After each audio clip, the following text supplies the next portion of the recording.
Kevin seemed to be the only person severely affected by Mrs. Tenby's death. We were all shocked by her murder, but I'm ashamed to admit that none of us had a reason to miss her terribly. Despite this, we took the day off from filming to regroup. The next day, we filmed the chase through the woods.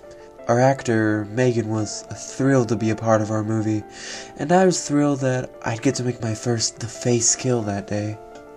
Filming went as planned. Megan ran, I chased her, cameras rolled, and we made progress. Eventually, we came to the point where I was to catch Megan and slit her throat. Not really, of course. I would hold the knife up to her neck, then the camera would cut away and Mac would slap some of his infamous fake blood, now the right color, on her throat. Everything went exactly as we'd planned it, and the end result was absolutely fabulous. You need to be careful with that knife, Megan told me when we were finished. I think you actually cut me. Sorry, I replied, as she walked off to clean herself up. I hadn't meant to hurt her, I just had gotten a bit overexcited. I love this job. Megan didn't return to film with us the next day. Jimmy walked 4 laps around the new location, asking where she was, what she was doing, and why she wasn't there with us. Nobody had any idea. It wasn't until 2 days later that we found out where she was. Mac brought a copy of the newspaper to the clubhouse and frantically pointed out the front page. There was Megan's picture prominently displayed under the headline, "Teen found murdered after home invasion." "What?" Jimmy said when he saw the article. "Why Megan? Man, I should have called her or something." "That's not the scary part," Max said, flipping the page. "This is." Apparently Megan's killer had been caught on tape by a home security system.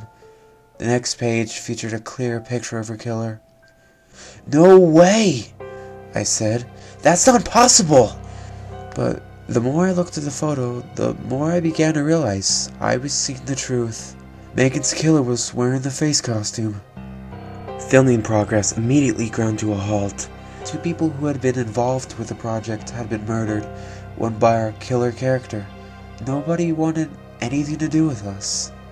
Naturally, Jimmy was distraught by these circumstances. "We can't just give up," he kept insisting. "We have to do something." I couldn't sleep at all knowing that a real killer had stolen my costume for use in a murder. I couldn't look at the face costume the same way, and eventually I had to get it out of the house. Kevin took it back, and eventually he took to leaving it at the clubhouse. Eventually, Jimmy decided that if none of our actors wanted to work with us, we would just have to do the whole thing ourselves. "We can do it," he insisted. "We'll, just have to improvise."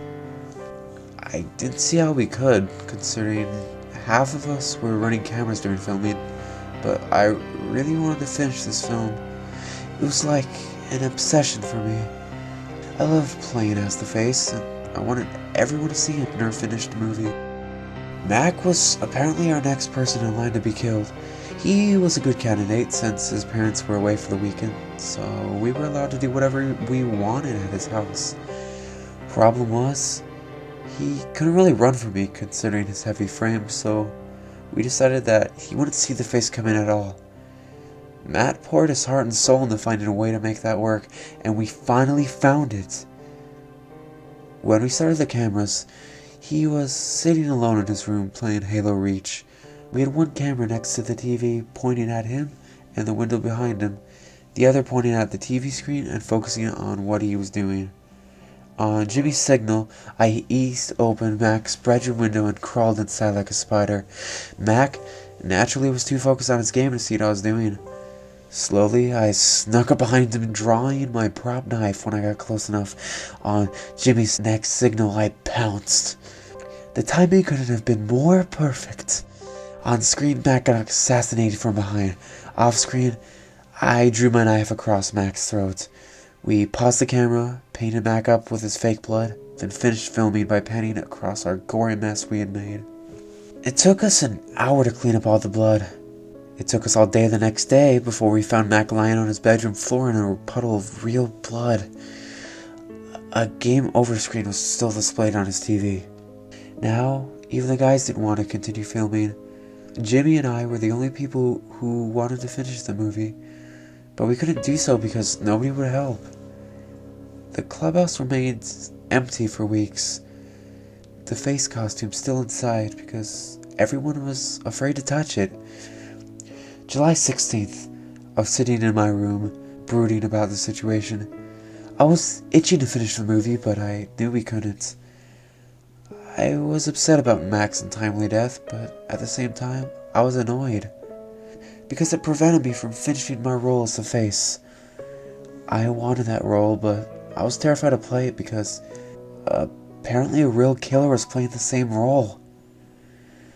Anyway, I was sitting there when I heard my door open and shut behind me. I figured it was my dad checking on me, and I didn't give it much thought until I heard a gravelly voice right next to my ear. "You want to play?" I turned toward the voice, only to see the face mask staring me down.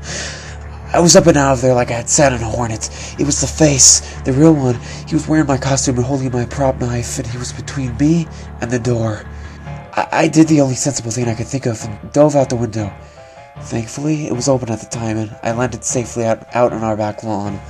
I looked back to see if the face was following me, and I was alarmed to see that he was already climbing out behind me. I got up and ran toward our neighbor's house as fast as my legs could carry me. This only seemed to delight the face, who cackled at me as I fled. "Run! Run! Run!" he called after me. "You can't hide from me!" "The heck I will!" I waited there for as long as I dared, hoping that the face hadn't seen where I hid.